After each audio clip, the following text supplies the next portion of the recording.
अस्सलामुअलैकुम everyone, I hope you are doing well. हम लोग डिस्कस कर रहे थे फीडिंग एंड ईटिंग डिसऑर्डर्स। कुछ टाइम ना मिलने की वजह से जो है वो नेक्स्ट डिसऑर्डर इसके रह गए थे।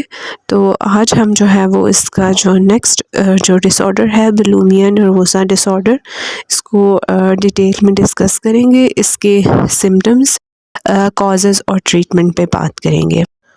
बुलिमिया नर्वोसा, इसमें इंडिविजुअल एक ही टाइम पे जो है वो बहुत ज़्यादा जो है वो खाना खा लेता है।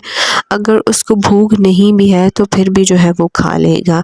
और इसमें इंडिविजुअल की जो ये आदत होती है बहुत ज़्यादा खाने की, उस पे जो है ये कंट्रोल नहीं कर पा रहा होता और ये एक लाइफ थ्रेटनिंग ईटिंग डिसऑर्डर है।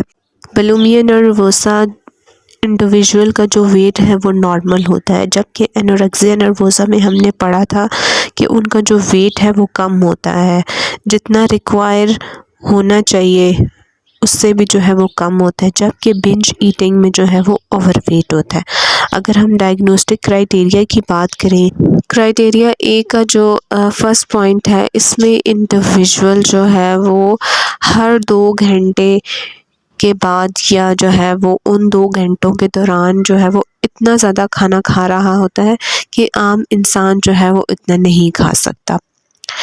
इसका जो सेकंड पॉइंट है, a sense of lack of control over eating. और इंडिविजुअल की जो ये आदत है बहुत ज़्यादा खाना खाने की, उसके ऊपर जो है वो कंट्रोल नहीं रहता, वो कंट्रोल नहीं कर पा रहा होता और जो है वो बहुत ज़्यादा जो है वो खा लेता है। नेक्स्ट क्राइटेरिया बी है, recurrent inappropriate compensatory behaviour in order to prevent weight gain. अब इंडिविजुअल का ये जो बिहेवियर है, बहुत ज़्यादा खाना खाने की जो उसकी आदत है, ठीक है, जब उस पे वो कंट्रोल नहीं कर पा रहा होता, तो जब वो बहुत ज़्यादा खा लेता है तो फिर उसको लगता है कि कहीं उसका जो वेट है वो गेन ना हो जाए। फिर उससे बचने के लिए वो क्या कर रहा होता है, वो सेल्फ इंड्यूस वॉमिट करता है। इसके अलावा डिफरेंट मेडिसिन यूज़ करता है, लग्जेटिव और ड्यूरेटिक्स। फास्टिंग करेगा, बहुत ज़्यादा एक्सेसिव एक्सरसाइजेस करेगा ताकि जो है उसका जो वेट है वो कम हो जाए।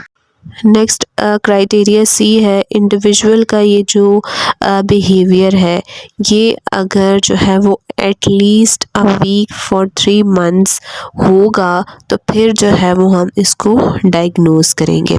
नेक्स्ट क्राइटेरिया डी है, सेल्फ एवोल्यूशन करेगा बहुत ज़्यादा बॉडी शेप और वेट को लेके।